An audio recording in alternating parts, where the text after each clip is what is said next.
ce qui nous étonne, c'est que depuis qu'il s'est exprimé en 2020, quand il est arrivé au pouvoir, il n'a rien changé en termes de réorganisation de l'appareil judiciaire, en termes de nomination des magistrats de hauts postes de responsabilité et en termes de réformes profondes de l'appareil judiciaire. Ce qui nous étonne davantage, c'est que le président de la République n'est pas sans ignorer que beaucoup de magistrats versent dans des pratiques de corruption et rendent des jugements non fondés sur aucune base légale ou constitutionnelle ou jurisprudentielle et que personne n'a été sanctionné jusqu'à présent pour cet état de fait. D'ailleurs, on se pose la question de savoir comment est-ce qu'aujourd'hui on peut chercher à ce que des juges,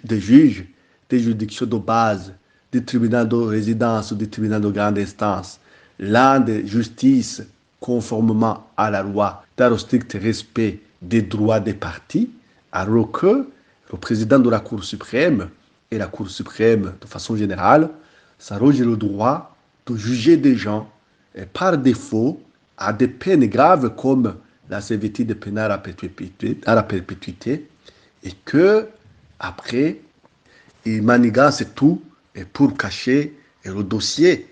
et pour que les condamnés ne puissent pas interjeter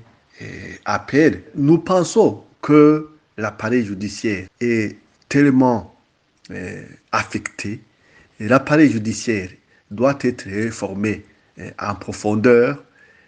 Beaucoup de responsables des juridictions de base comme des juridictions spécialisées ou à la Cour suprême